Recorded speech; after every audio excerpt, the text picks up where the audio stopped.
హల్లెలూయా. గత కొన్ని దినాల నుంచి పరిశుద్ధాత్మ దేవుడు మనతో మాట్లాడుతూ మన భక్తి జీవితాన్ని ఆత్మ పరిశీలన చేసుకోవడానికి ఈ యొక్క ఆరాధనలు మనకి ఎంతగానో ఉపయోగపడుతున్నాయని నమ్మాలి, విశ్వసించాలి. అట్రీతిగా మనము ఆధ్యాత్మిక జీవితంలో సరి చేసుకుంటూ నమ్మకంగా యథార్థంగా జీవించేవారిగా ఉండాలని ప్రభు పేరిట మనం చేస్తున్నాం. పాటల ద్వారా, వాయిద్యముల ద్వారా, ప్రార్థన ద్వారా దేవుని నామాన్ని మహిమపరిచాం.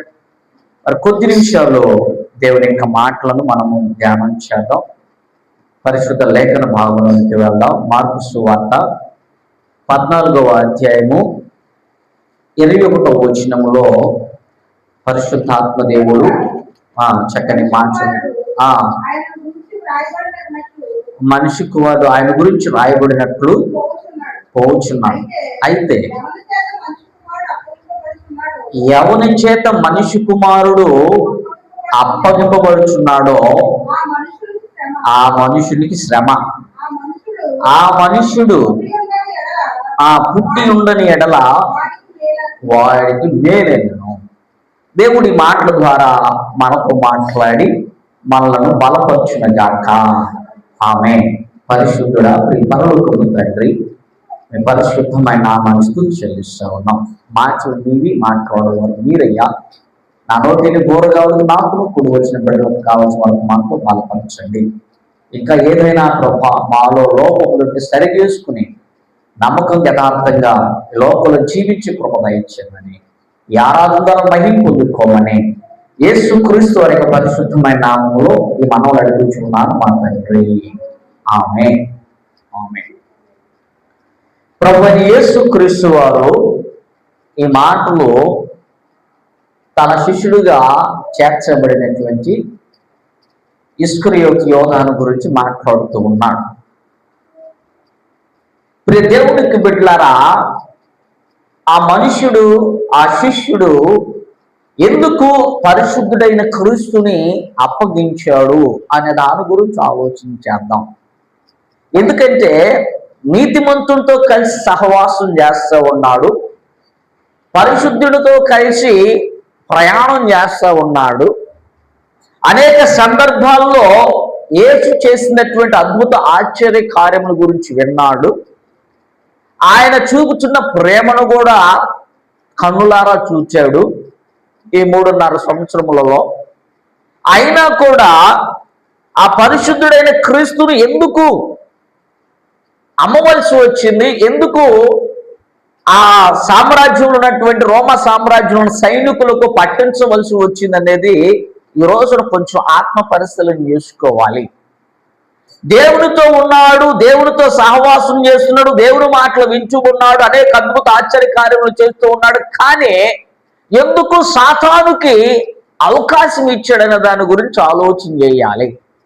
ఆయన బట్టి ఈ రోజున మనం దేవుణ్ణి ఆరాధిస్తున్నాం, దేవునితో కలిసి సహవాసం చేస్తున్నాం, దేవుని నామాన్ని మహింపరుస్తూ ఉన్నాం. కొన్ని సందర్భాల్లో మనము కూడా సాతానుకి అవకాశం ఇస్తూ ఉంటాం. ఈ రోజున ఒక్కసారి మనం ఆత్మ పరిశీలన చేసుకోవాలి.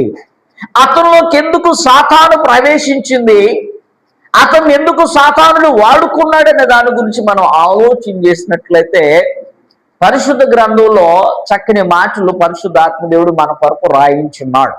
అయితే ఈ వ్యక్తి గురించి ముందుగానే ప్రభువైన యేసు క్రీస్తు వారు చెప్పాడు, నన్ను ఒక అతను నా శిష్యుల్లో ఒకడైనటువంటి ఆయనే నన్ను అప్పగించబోతూ ఉన్నాడు, ఆయనకు శ్రమ, ఒకవేళ ఆయన పుట్టకుండా ఉంటే మేలు అని చెప్పేసి దేవుని వాక్యం ద్వారా మనం చదివి విన్నాం. అయితే ఎందుకు ఆయన ప్రభువుని అప్పచెప్పాడు అనే దాని గురించి ఈరోజు కొద్దిగా ఆలోచించేద్దాం ప్రియ దేవునికి బిడ్డలారా. మొదటిగా చూడండి, లూకా సువార్త 22వ అధ్యాయం 3వ వచనములో పరిశుద్ధాత్మ దేవుడు మన కొరకు చక్కని మాటలు అక్కడ రాయించున్నాడు. చదవమ్మా. అంతటా 12 మంది శిష్యుల సంఖ్యలో చేరిన ఇస్కరియోతు యోధాలో ఏం జరిగిందంట? ఆయన ఏం ప్రవేశించింది? సాతానుడు ప్రవేశించాడు. ఎందుకు ప్రవేశించాడు? సాతానికి అవకాశం ఇస్తే అతను మనలోకి వస్తాడు. సాతాను క్రియలు మనం జరిగిస్తే సాతాను మనలో ఉండి తన పనిని తను జరిగిస్తూ ఉంటాడు. ఇక్కడ మనం అర్థం చేసుకున్నట్లయితే యేసుక్రీస్తు ఉన్నాడు కానీ క్రీస్తుకు లోబడల, యేసుతో సహవాసం చేశాడు కానీ ఆయన మార్గాన్ని అనుసరించాలి. ఆయన మనం అర్థం చేసుకోవాలి. అందుకని ఇక్కడ క్లియర్గా చెప్తా ఉన్నాడు, 12 మందిలో చేరిన అంటున్నాడు. ఏమన్నాడు ఇక్కడ? ఒకసారి ఏదో ఆ మాట ఒకటమ్మా. 12 మందులు శిష్యుల సంఖ్యలో చేరిన ఇస్కరియోతు అనబడిన యోధ. బాగా అర్థం చేసుకోవాలి.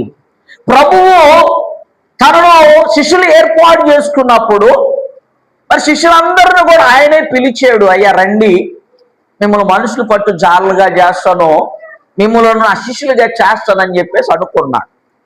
అయితే ఈయన ఏం చేశాడు? వారిలో కొంచెం చేరాడు. ప్రభు ఆయన్ని పిలవలా. బాగా అర్థం చేసుకోవాలి. ఈ లోకంలో చాలా మంది అలాగే ఉంటారు.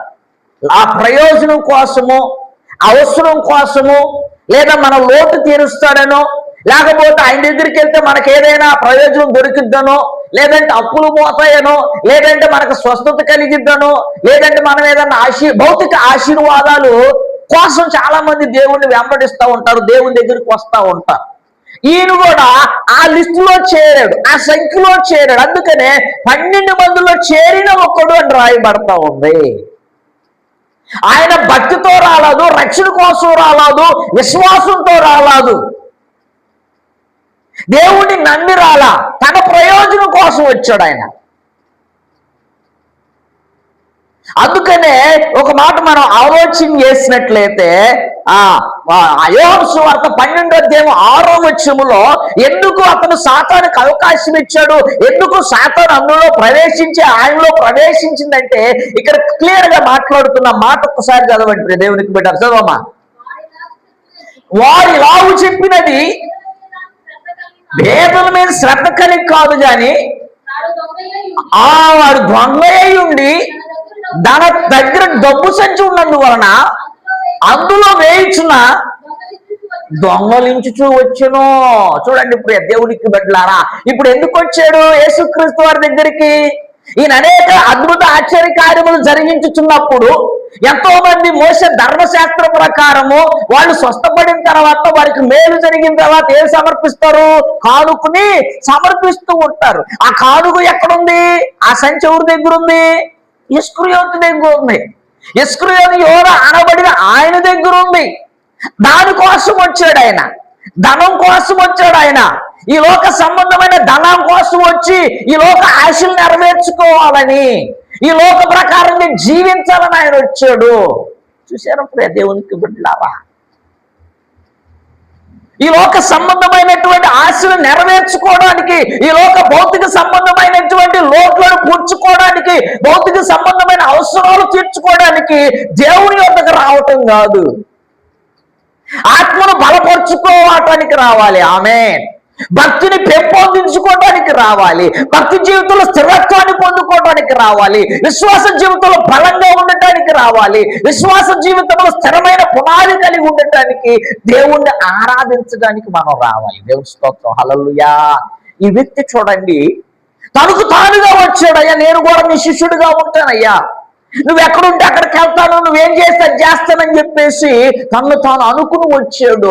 వచ్చిన తర్వాత ఆయనలోకి ఏమొచ్చినాయి? లోకాశలు ఉన్నాయి. ఏమున్నవి? ధనం అనేది లోకాశ, ధనం అనేది లోక సంబంధమైనది. ఆ ధనం మీద ఈయన ఫోకస్ చేయటం వల్ల ఏం జరిగిపోయింది? శిష్యుల సంఖ్యలో నుండి కొట్టివేయబడ్డాడు.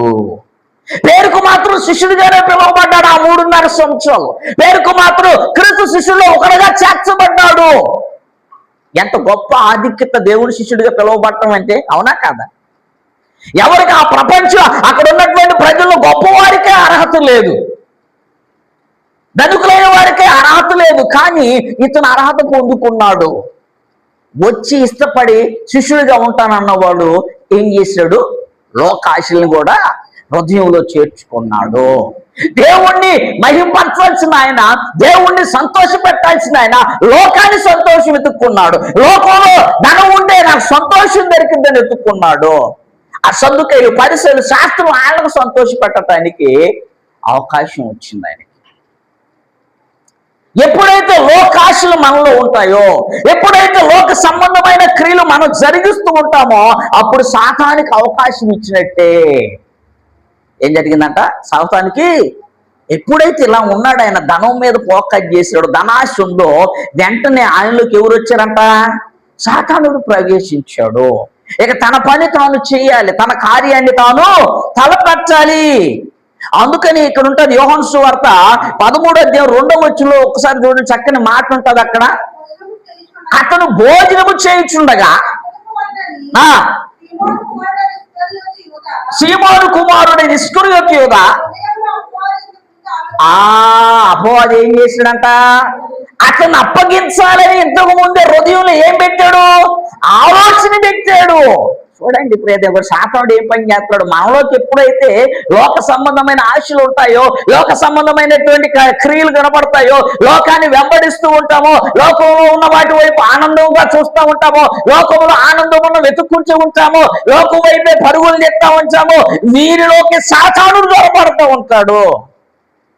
నేత్రాస, శరీరాస, జీవడము కలిగి మనం జీవించినట్లయితే సాతానుడు మన హృదయంలో టెస్ట్ వేస్తూ ఉంటాడు.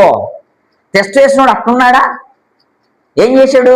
అతనిలో ఆలోచన పుట్టిస్తున్నాడు. పంపిణీ పట్టించాలి, ఆయనను పట్టించాలి, చెడు కార్యము జరిగించాలి, పాపాన్ని చేయాలి, పాపంగా జీవించాలి, పాపపు క్రియలు అనుసరించాలి అని ఎవరు పుట్టిస్తున్నారంట ఆలోచన?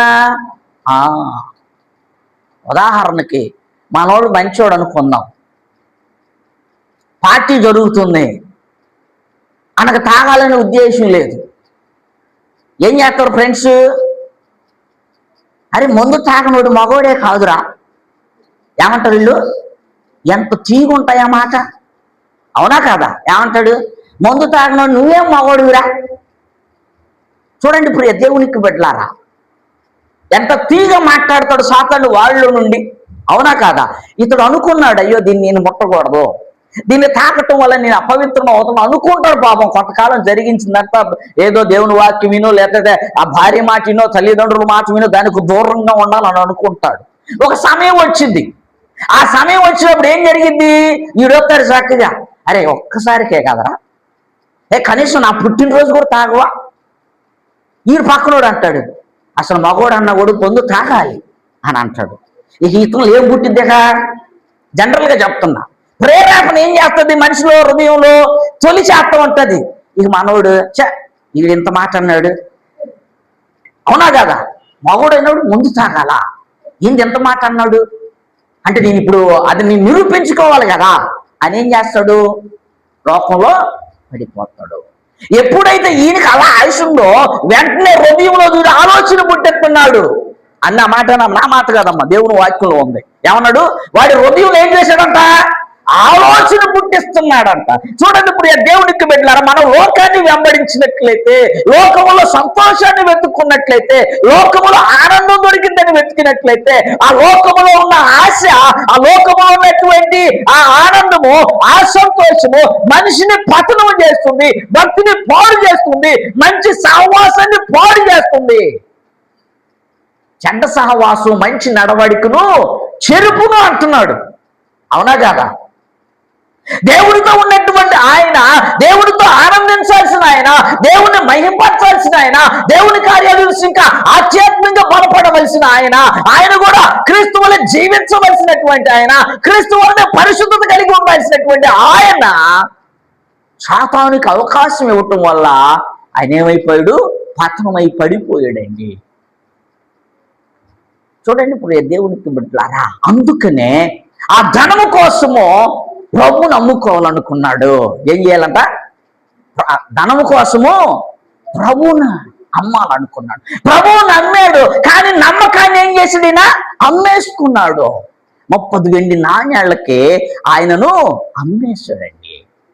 చూసారా ప్రియ దేవునికి బిడ్డలారా, ఎందుకో తెలుసా? ధనము కోసము. కానీ అనుభవించాడా? అనుభవించాల. అయితే ఇప్పుడు దేవుని ఇక్కడ మాట మనం ఆలోచన చేసినట్లయితే, మత్తయి సువార్త 26:14 నుంచి మనం ఆలోచన చేసినట్లయితే, మత్తయి సువార్త 26:14 చక్కని మాటలు ఉంటాయి. ప్రధాన యాజకుల దగ్గరికి వెళ్ళిపోయి ఆయన అమ్మ చదువు 14. ఇస్కరియోతు యోధ ప్రధాన యాజకుల యొద్దకు వెళ్ళి, నేను ఆయన మీకు అప్పచెప్తాను, నాకేమిస్తారు? చూడండి ప్రియ దేవునికి బిడ్డలారా, ఎప్పుడైతే సాతాను హృదయంలో ప్రవేశించాడో, ఎప్పుడైతే హృదయంలో ఆలోచన పుట్టించాడో, ఎప్పుడైతే అతను ధనవ్యామోహం వచ్చిందో, ఎప్పుడైతే ధనాశతంలోకి ప్రవేశించిందో, అప్పుడు వెళ్ళిపోయి ఏమంటున్నాడు? ప్రధాన యాజకుల దగ్గరికి వెళ్ళి, అయ్యా నేను అప్పచెప్తా, ఆయన్ని బదులుగా నాకు ఏమిస్తారు మీరు? ఆ పరిశుద్ధుడు నేను మీకు తీసుకొస్తాను, అతను పట్టుకోవడానికి ఒక ఆనవాలు చెబుతాను, ఆ పరిశుద్ధుడు మీకు చూపిస్తాను, నేను ముద్దు పెట్టుకుని ఎవరినైతే ముద్దు పెట్టుకుంటానో ఆయనే క్రీస్తు, యేసు క్రీస్తు వారని మీకు తెలియచేస్తానో, ఈ కార్యం నేను చేస్తానో, మరి నాకేంటి? అవునా కదా? అడిగితే వాళ్ళు ఏమి ఇచ్చారు? 30 వెండి నాణ్యములకు. చూడండి ప్రియ దేవునికి బిడ్డలారా, లోక పాపమును తీసుకువెళ్ళి ఆ గొర్రె పిల్ల, లోకానికి మార్గమైనటువంటి ఆ దేవాతి దేవుడు, లోకానికి వెలుగైనటువంటి ఆ పరిశుద్ధుడైన యేసుక్రీస్తు వారు, లోకానికి సత్యమైనటువంటి ఆ దేవాతి దేవుడైన యేసుక్రీస్తు వారిని 30 వెండి నాణ్యాలకి అమ్మేసాడండి. ఈ రోజు నువ్వు నేను ఆత్మ పరిశీలన చేసుకోవాలి. మన భక్తి ఎలా ఉంది? లోకంలో ఉన్న వాటికి మన భక్తిని పాడు చేసుకుంటున్నామా? లోకాన్ని అనుసరించి మన భక్తిని కల్మషం చేసుకుంటున్నావా? నీ వ్యక్తిగత జీవితాన్ని, నీ పరిశుద్ధతను, నీ యథార్థతను పాడు చేసుకుంటున్నావా? ఈ రోజున ఆత్మ పరిశీలన చేసుకోవాలి. అతను దేవునితో ఉండి దేవునితో కలిసి కూడా ప్రభువుని అమ్మేశాడు. ఎవరితో? దుష్టులతో సాంగత్యం చేశాడు ఆయన, వారితో చేతులు కలిపేశాడు. ఎవరితో? ప్రధాన యాజకులతో ఏం చేశాడు? చేతులు కలిపాడు. నేను పట్టిస్తాను, నాకేమిస్తారు?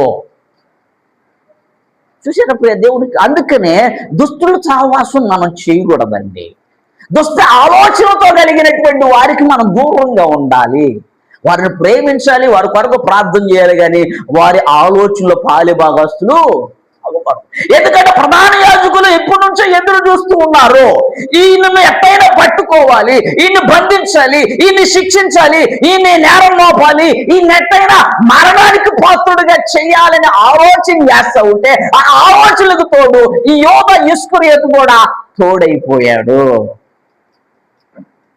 అప్పుడు ఒక అవకాశము దొరికేస్తుంది. ఎప్పుడైతే అవకాశం దొరికిందో ఆ ప్రభుని, ఆ దేవాతి దేవుణ్ణి 30 నాణ్యాలకి, వెండి నాణ్యాలకి బేరము కుదుర్చుకున్నాడు. ఇక రెడీగా ఉండండి, ఒక సమయం వస్తుంది, ఆ సమయం కోసం నేను ఎదురు చూస్తాను, ఆ సమయం వచ్చినప్పుడు నేను ఆయన్ని ముద్దు పెట్టుకుంటాను, వెంటనే వచ్చి మీరు. ఒక ద్రవ్యానికి, ధనానికి, వెండి నాణ్యాలకి ప్రభువుని అమ్మేస్తాడండి. ఈ లోకంలో మనం కూడా ఈ లోకంలో ఉన్న వాటి కోసం దేవుని నిర్లక్ష్యం చేస్తున్నాము. ఒక్కసారి ఆత్మ పరిశీలన చేసుకుంటున్నాం. ఈ లోకములో ఆ సంతోషం కోసమో, ఈ లోకంలో పని కోసమో, ఈ లోకంలో ఉన్న దానికోసం దేవుని పనిని, దేవుని ఆరాధించే సమయాన్ని, దేవుని స్తుతించే సమయాన్ని నిర్లక్ష్యం చేస్తున్నామేమో. ఈ లోకంలో ఉన్నటువంటి పిచ్చాపాకి మాటలు, ముసలము ముచ్చట్ల కోసమేమో, ఈ లోక సంబంధమైన కార్యాల కోసం కానీ, ఈ లోక సంబంధమైనటువంటి క్రియల కోసము కానీ దేవుని పరిశుద్ధమైన సమయాన్ని మనం ఏమైనా పోగొట్టుకుంటున్నామేమో, పరిశుద్ధమైన సమయాన్ని దొంగిలిస్తున్నామేమో. ఈరోజు ఆత్మ పరిశీలన చేసుకోవాలి. అందుకే ఈ సిద్ధపాటు కోరికలు మనం ఏర్పాటు చేసుకున్నాం. చూసారా, ధనాశ పరిశుద్ధిని అమ్మటానికి కూడా సిద్ధపడిపోయిందన్నమాట. ఆలోచన ఒక్కటే, ఆ ఆలోచన మనిషిని ఏం చేసింది? పతనం చేసేసింది. ఆ ఆలోచన మనిషిని దేవుని దూరం చేసేసింది. అందుకని ఇప్పుడు దేవునికి బిడ్డలారా, దేవుని కొరకు కనిపెట్టాల్సినటువంటి ఆయన పట్టించడానికి కనిపెడతలేక. చూశారు, ఆయన దేవుని పరిశుద్ధతను వెతకాలి, దేవుని ఆత్మను పొందుకోవడానికి ప్రయాసపడాల్సిన ఆయన తన సమయం కొరకు ఎదురు చూస్తున్నాడు. ఎప్పుడు సమయం దొరికిద్దా ఆయనని పట్టిద్దామని. అందుకనే సమయం చూస్తున్నాడు. అది చూడండి, నాకు మాట కూడా ఆ మార్కు 14:11 కూడా చక్కని మాట, తగు సమయం కొరకు ఎదురు చూస్తున్న పట్టించడానికి ఆ పరిశుద్ధుడైన క్రీస్తుని ప్రియ దేవునికి బిడ్డ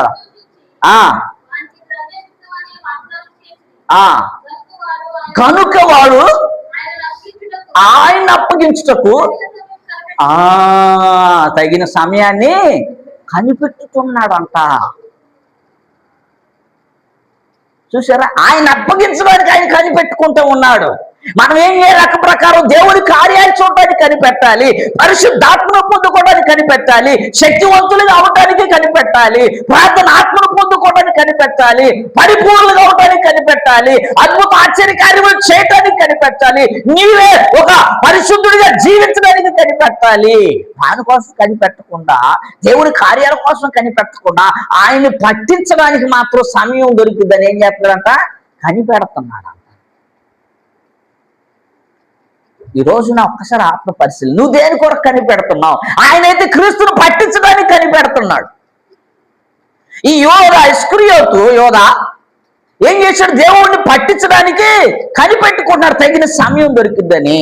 మరి ఈ రోజు నువ్వు దేని కొరకు కనిపెడుతున్నావు? ప్రభు ఆత్మ పొందుకోవాలని కనిపెడుతున్నావా? నువ్వు శక్తివంతుడిగా అవ్వాలని కనిపెడుతున్నావో? ఒక్కసారి ఆత్మ పరిశీలన చేసుకోవాలి. చూసారా, అతనిలో ఒక దుర్బుద్ధి వచ్చింది, పరిశుద్ధుడైన క్రీస్తును పట్టించాలని. ఆ దుర్బుద్ధి, దురాలోచన, ఆ ధన వ్యామోహము ఏం చేసిందంటే అతన్ని పతనం చేసేసింది. ఈ రోజున మనం ఆత్మ పరిశీలన చేసుకోవాలి. దేవుడికి బిడ్డలారా, ఆయనైతే క్రీస్తును పట్టించడానికి సమయం కోసం ఎదురు చూస్తూ ఉన్నాడు.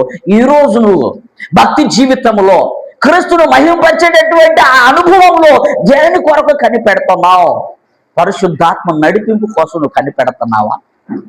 మంచి ప్రవర్తన కలిగి జీవించాలని ఆ ప్రవర్తన కోసం నువ్వు కనిపెడుతున్నావా? వాక్యానుసారమైన జీవితం జీవించాలని దాని కొరకు నువ్వు కనిపెడుతున్నావా? లేదా దేవుడితో మాట్లాడాలని ఆయన కొరకు నువ్వు కనిపెడుతున్నావా? దేవుడి చిత్తాన్ని చేయాలని దాని కొరకు కనిపెడుతున్నాము లేదో? ఈ రోజున మనము ఆత్మ పరిశీలన చేసుకోవాలి. దేవునికి బిడ్డలారా, చూడండి, అదే రీతిగా తర్వాత ఆయన ఏం జరిగిందో ఇలా చేయటం వల్ల ఏమైపోయాడు ఒక్కసారి ఆలోచన చేసినట్లయితే అక్కడ చూడండి, మత్తయి సువార్త 27:3 నుంచి మనం చదివినట్లయితే, మత్తయి సువార్త 27:3 నుంచి చదివినట్లయితే చక్కని మాటలు అక్కడ పరిశుద్ధాత్మ దేవుడు మన కొరకు అప్పుడు ఆయన అప్పగించినటువంటి యోధ పశ్చాత్తాపడి ప్రధాన యాజకులకు పెద్దలకు ఓడలా తెచ్చి నీ ఇనపరాజు రక్తమును అప్పగించి పాపము చేసిద్దని చెప్పాను. ఏం చేశాడండి? తర్వాత క్రీస్తు శిక్షించిన తర్వాత ఆయనలోకి పశ్చాత్తాపం వచ్చింది. ఏమొచ్చిందంట? పశ్చాత్తాపం వచ్చింది. కానీ పశ్చాత్తాపం వచ్చిన ప్రభు యొక్కకు రాలేకపోయాడు. బాగా అర్థం చేసుకోవాలి. పశ్చాత్తాపం అయితే వచ్చింది కానీ ఎవరి యొద్దకు రాలేదు? ఆయన ప్రభు దగ్గరికి రాలేకపోయాడు. పశ్చాత్తాపం పడ్డాము అంటే ఎవరి దగ్గరికి వెళ్ళాలి? మనము క్రీస్తు దగ్గరికి రావాలా. క్రీస్తు దగ్గరికి వచ్చి పశ్చాత్తాపడాలి. అప్పుడు క్షమాపణ దొరికింది. అర్థమవుతుందా? అప్పుడు ఏం దొరికిందంట? క్షమాపణ దొరికింది.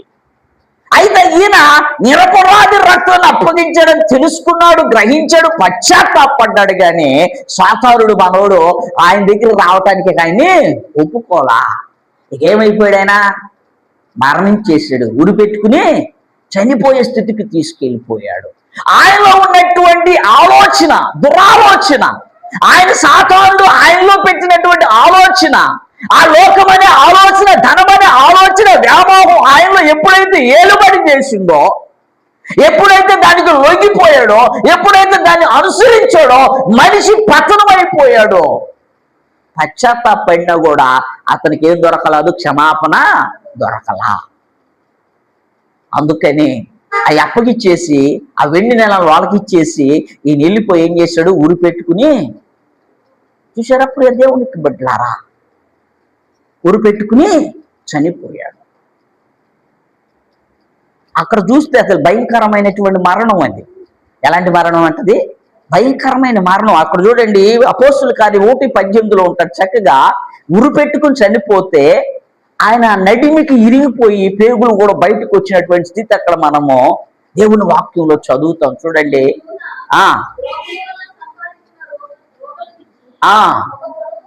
ఒక పొలము కొనెను, తలకిందులుగా పడి నడిమికి బద్దలైనందున చూసారా ఎంత భయంకరమైన మరణాన్ని అనుభవించాడో. నిర్దోషి పరిశుద్ధుడైన నేరం లేని పాపము చేయటువంటి క్రీస్తుని అప్పచెప్పటానికి సాతానికి అవకాశం ఇవ్వటం వల్ల ఆయన కాబట్టి ఎవరో ఒకళ్ళు ఆయన అప్పచెప్పాల్సిందే, ఎందుకంటే దేవుని వాక్య ప్రకారం జరగాలి. కానీ ఇతనికి పశ్చాత్తాపడి క్రీస్తు దగ్గరికి వస్తే క్షమాపణ దొరికేది.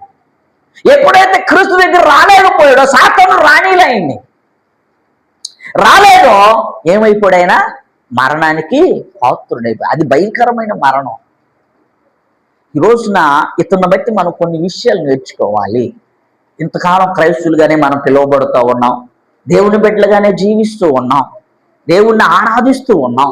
ఎన్నో సంవత్సరాల నుంచి లెంట్ డేస్ లేదా 40 డేస్ ఎన్నో రకాలుగా మనము దేవుణ్ణి దగ్గరగా చేరుతూ ఉన్నాం, మహింపరుస్తూ ఉన్నాం. ఇంకా ఏమైనా సాతాను సంబంధమైన ఆలోచనలు, సాతాను సంబంధమైనటువంటి తలంపులు మనలో ఇంకా మనం ఏలుబడి చేస్తున్నట్లయితే నువ్వు పరిపూర్ణంగా దేవుని బిడ్డగా ఇంకా మారలా. ఆలోచన చేయండి. ఇప్పుడు దేవునికి బిడ్డ 3.5 సంవత్సరాలు క్రీస్తు సహవాసం చేసి అనేక అద్భుత ఆశ్చర్యకార్యములు చూసినా కూడా ఆయనలో ఏం పోలేదు, ధనాశ అనేది పోలా. ఈ రోజున భక్తి జీవితంలో మనం ఒక్కసారి ఆత్మ పరిశీలన చేసుకో. మన ముందు ఒక వ్యక్తిని దేవుడు ఉంచాడు, అతనే ఇస్కరియోతు యోధా. ఆయన బట్టి మన జీవితాన్ని ఒక్కసారి పరిశీలన చేసుకోవాలి. ఎప్పుడైతే సాతానుకు మనం అవకాశం ఇస్తామో వాడు సాతాను మనలో ప్రవేశించి మనలో ఆలోచన పుట్టిస్తాడు. ఏది? లోక సంబంధమైన ఆలోచన, దేవునికి వ్యతిరేక సంబంధమైన ఆలోచనలు పుట్టించి మనలను పతనం చేస్తూ ఉన్నాడు. ఈ రోజున ఈ మాటలు విన్న మనము ఒక్కసారి మనం ఆత్మ పరిశీలన చేసుకోవాలి. అయ్యా, నేను ఇంతకాలం వెంబడిస్తున్నానేమో, కానీ ఇంకా లోకాశలు నాలో ఉన్నాయేమో, నా హృదయంలో పాపము తలంపులు, పాపము ఆలోచనలు ఇంకా నన్ను ఏలుబడి చేస్తున్నాయేమో, నిన్ను ఆరాధించాలని మనసు పుడుతుంది, కానీ కొన్ని సందర్భాల్లో ఆరాధించకుండా నాలో ఏదో లోకాశ ఆపేస్తుందయ్యా. ప్రార్థన చేసుకుందామని సమయాన్ని కేటాయించుకుంటున్నాను, కానీ ఆ ప్రార్థన చేసే సమయంలో ఏదో ఒక ఆలోచనను గలిబిలి చేస్తుందయ్యా, ఏదో ఒక ఇబ్బంది నన్ను వేతన పెడుతుందయ్యా, ఏదో ఒక బాధ నన్ను కృంగదీస్తుందయ్యా అని రోజున ప్రభు దగ్గరకు వచ్చి పశ్చాత్తాపడాలి, ప్రాధేయపడాలి, ఇంకా ఆయనతో ఏకం అవ్వాలి. బలంగా ఉండటానికి మనము ఈ దినాల్లో సిద్ధపడాలి. అందుకని దేవుని శక్తిని పొందుకోవాలి, దేవుని ఆత్మచేత నడిపింపబడాలి. అలాంటి కృపను మనం పొందుకోవాలి ఈ సిద్ధపాటు కూడికలో. కాబట్టి ఈ రోజున మనం ఆత్మ పరిశీలన చేసుకుందాం. ఎలా ఉన్నాము? ఇంకా యోధా ఇస్కరియోతు వాళ్ళు ఇంకా లోకం వైపు చూస్తున్నామా? దేవుడిని వెంబడించి కూడా లోకం వైపు చూశాడు. దేవుణ్ణి ఆరాధిస్తున్న దేవుడు ప్రజలుగా పిలువబడుతూ రక్షింపబడి పరిశుద్ధ జీవితం జీవించడానికి సిద్ధపడిన మనలో ఇంకైనా లోకము వ్యామోహం ఏమైనా కనపడితే ఈ రోజు నుంచి దాన్ని విడిచిపెట్టి క్రీస్తుని అనుసరించి పరిశుద్ధుడిగా ఉండటానికి మనం ఇష్టపడాలి. అట్టి కృపతో దేవుడు మనం బలపరచును గాక, అట్టి ఆధిక్యం దేవుడు మనకు అనుగ్రహించును గాక. ప్రార్థన చేసుకుందాం. అందరు తల ఉంచి కళ్ళు మూసుకుందాం. ఒక్క నిమిషం మొరపెడదాం. ఈ రోజున ఒక వ్యక్తిని మనకు సాదృశ్యంగా దేవుడు, పరిశుద్ధాత్మ దేవుడు నీతో, నాతో, మనతో మాట్లాడుతూ ఉన్నాడు. నిజమే ప్రభువా, ఇంకా ఎక్కడైనా నాయన లోకం అనే ఆశలు నాలో ఉన్నాయేమో, నిన్ను వెంబడిస్తూ నేను ఆరాధిస్తున్నటువంటి నేను ప్రభువా ఇంకెక్కడన్నా లోకం వైపు చూస్తున్నానేమో, ఈ రోజు నేను పరిశీలన చేసుకోవడానికి మీరు మాతో మాట్లాడడానికి స్తుతులు చెల్లిస్తున్నాను ప్రభా అని ఒక్కసారి ప్రార్థన చేద్దాం. ఒకే ఒక్క నిమిషం. అయ్యా మరి యోధా ఇస్కరియోతు నీతో కలిసి సహవాసం చేశాడు, నీ శిష్యుడిగా ఉన్నాడు, కానీ లోకాన్ని వెంబడించాడు. అయా ధన వ్యామోహము, లోక వ్యామోహము, లోకంలో సంతోషాన్ని వెతుక్కున్నాడు, ధనములో సంతోషాన్ని వెతుక్కున్నాడు. నీవు ఆ శిష్యుడి నుండి కోల్పోయాడు, శిష్యత్వం నుండి కోల్పోయాడు, చివరికి ప్రాణాలు కూడా పోగొట్టుకున్నాడు. ఒకవేళ నేను పేరుకు మాత్రం క్రైస్తుడిగా ఉంటున్నానేమో, పేరుకు మాత్రం విశ్వాసంగా జీవిస్తున్నానేమో, ఇంకా పరిపూర్ణమైన భక్తిని చేయలేకపోతున్నానేమో, ఇంకా పరిపూర్ణంగా నాయన నీలో అంటే కట్టబడలేకపోతున్నానేమో, ఇంకా లోకం వైపు ఎక్కడైనా చూస్తున్నానేమో, దయతో క్షమించు ప్రభువా. ఈ రోజు నుంచి ప్రభువా ఆయన్ని బట్టి, యోధా జీవితాన్ని బట్టి ఈ రోజు నేను ఒక పాఠం నేర్చుకోవాలి. నిజముగా నాయన అతనిలాగా నేను ఉండకూడదు ప్రభా. అతను లోకాన్ని వెంబడించినట్లుగా నీ బిడ్డనైనా నేను నిన్ను మాత్రమే వెంబడించులాగునా, నీలోనే ఆనందం పొందులాగునా, నీలోనే నేను సంతోషించులాగునా మమ్మల్ని బలపరచు ప్రభు అని ప్రార్థన చేద్దాం. నాయన నువ్వు మాతో ఉంటే ఈ లోకం మాకు అవసరం లేదయ్యా. నువ్వు నాతో ఉంటే ప్రభువా నేను ఏదైనా చేయగలను, జయించగలనయ్యా. సమస్యలను జయించగలను, అప్పులు జయించగలను, రోగంలోను, వ్యాధులను, బలహీనతలు, ఇబ్బందులు, సమస్తాన్ని జయించగలను నాతో ఉంటే ప్రభా. నాకు నువ్వు కావాలని ప్రార్థన చేద్దాం. దేవానికి స్తోత్రం. అయా యోధ ఇస్క్రియత అంటే చిన్న అలాంటి మనసు నాకొద్దు ప్రభు. నేను నీ బిడ్డగానే ఉండాలి, నీ సాక్షిగానే ఉండాలి, నీ నామ మహిమ కొరకే నేను బ్రతకాలి. అతి కృపతో మమ్మల్ని బలపరచుమని చిన్న ప్రార్థన చేసుకున్న దేవానికి స్తోత్రం స్తోత్రం స్తోత్రం. హల్లెలూయా. ఎన్నో సంవత్సరాల నుంచి వింటూ ఉన్నాం. ఈ యొక్క సిద్ధపాటు కూడికల్లో మనం మార్చుకుందాం, భక్తి జీవితాన్ని యథార్థంగా కొనసాగిద్దాం, ప్రభు మీద ఆధారపడదాం. అలాంటి అవకాశం కావాలనంటే ఆశపడుతున్నట్లయితే మీ కుడి హస్తాన్ని పైకెత్తండి. నేను ప్రార్థన చేస్తూ ఉన్నాను.